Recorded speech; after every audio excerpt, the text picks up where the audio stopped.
வணக்கம். நாம் இன்னைக்கு பார்க்க போகிறது உயர்நிலை 2ஆம் தாளில் இருக்க ஸ்ரீமத் பகவத்கீதை அத்தியாயம் 15 புருஷோத்தம யோகத்தில் இருக்க முதல் 2 ஸ்லோகங்கள். முதல் ஸ்லோகம். ஸ்ரீ பகவானுவாச உதவ மூலமதஷாகம் அஸ்வத்தம் பிராகுரவ்யயம் சந்தாம்ஸ்ய வர்ணானி யஸ்தம் வேத சவேதவித். ஒரு முறை கூட. ஸ்ரீ பகவானுவாச ஊத்தவ மூலமதஷாகம் அஸ்வத்தம் பிராகுரவ்யயம் சந்தாம்ஸ்ய பர்ணானி யஸ்தம் வேத சவேதவேத். அதாவது ஊத்தவன்னா மேலே, மேலே மூலம் வேர், அதற்சாகம் கீழே கிளைகள் உள்ள அஸ்வத்த மரம். அஸ்வத்த மரம்னா அரச மரம் அப்படின்னு. பிராகு ரவ்யயம் அதாவது எப்படி சொல்கிறாங்கன்னா அழிவற்றது. அதாவது மேலே வேறுள்ளதும் கீழே கிளை உள்ளதுமா இருக்க மரம் எதுன்னா இங்கே அரச மரத்தை சொல்லியிருக்காங்க. ஆக்சுவலாக அது ஆலமரம்.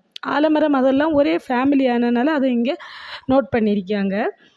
அது மட்டும் இல்லாமல் அரச மரத்தில் கூட சின்ன சின்னதாக விழுதுகள் இருக்கும். அப்போது அந்த மேலே வேரும் கீழ் நோக்கி வளரக்கூடிய அந்த மரத்தை போன்றது தான் இது சம்சாரம்னு. அழிவற்றது, அது அழிவற்றது அப்படின்னு சொல்லியிருக்காங்க. சந்தாம்சி எஸ்ய பர்ணானி அதாவது இந்த ஒரு மரம் செழித்து வளரணும்னா அதுக்கு எது தேவை? இலைகள். இலைகள் தான் என்ன பண்ணுது? சூரியன்ட்ட இந்த ஒளியை வாங்கி நம்ம படிச்சிருப்போம், கிச்சன் ஆஃப் த பிளான்ட்னு படிச்சிருப்போம் இலைகளை. அப்போது அந்த இலைகள் என்னதுன்னா அந்த மரம் செழித்து வளர உதவுகின்றது. அதாவது வேதம் இந்த சம்சாரங்கிறது இந்த உலகில் வளர்வதற்காக உதவுகிறது. எஸ்தம் வேதச வேதவித். எஸ்தம் இதை அறிந்தவர்கள், அறிந்தவர்கள் யார்? வேதத்தை அறிந்தவர்கள், வேதவித் அப்படின்னு சொல்கிறாங்கன்னு ஸ்ரீ பகவான் கூறுகிறார். அதாவது மேலே வேறுள்ளதும் கீழே கிளையுள்ளதுமாகிய ஆலமரம் போன்ற சம்சாரத்தை அழிவற்றது என்கிறார்கள். அதோட இலைகள், பர்ணானி இலைகள் எதுன்னா வேதங்கள், சந்தாம். அதை யார் அறிகிறார்களோ அவர்களே வேதத்தை அறிந்தவர்கள் அப்படின்னு சொல்லிட்டு முதல் பாட்டில் சொல்லியிருக்காங்க. அதாவது வேதத்தை யார் அறிந்தவர்கள் அப்படின்னு பகவான் ஸ்ரீகிருஷ்ணர் சொல்கிறாரு. அடுத்த பாட்டை பார்த்துக்கோங்க. அதஷோர்த்வம் பிரஸ்துதாஸ்டஸ்ய சாஹா குணப்பிரவருத்தா விஷய பிரபாலா அதச்ச மூலான்யனுசந்ததானி கர்மானுபந்தீனி மனுஷ்யலோகே. ஒரு முறை கூட.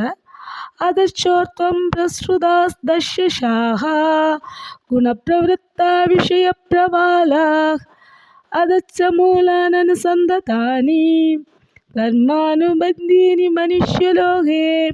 அதாவது மேலும் கீழையுமா இப்படி படர்ந்திருக்கின்ற பிரஸ்ருதாஸ் படர்ந்திருக்கின்ற தஸ்ய அதனுடைய கிளைகள், அதாவது அந்த மரத்தினுடைய கிளைகள் குணப்பிரவருத்தா விஷய பிரபால அப்படின்னா குணங்களால் செழிப்படைந்து வளர்கின்றன. முக்குணம் அதெல்லாம் சத்வம் ராஜசம் தாமசம். அந்த குணங்களால் செழித்து வளர்கின்றன.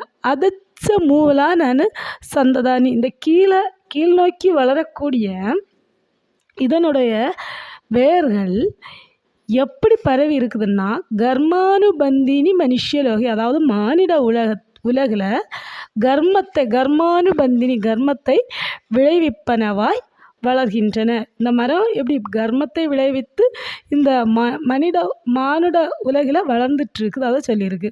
அதாவது மேலும் கீழுமாய் படர்ந்திருக்கக்கூடிய இந்த மரத்தினுடைய கிளைகள் குணங்களால் செழிப்படைந்து விஷயங்களால் தளிர்விட்டு வளர்ந்திருக்குது. அதனோட வேர்கள் கர்மத்தை விளைவிப்பனவா இந்த மானிட உலகில் வளர்ந்துள்ளன அப்படின்னு சொல்லியிருக்கு. ஓகேவா? அப்போது ஒரு வாட்டி கூட இந்த பாடல்களை பார்த்துக்கிடலாம்.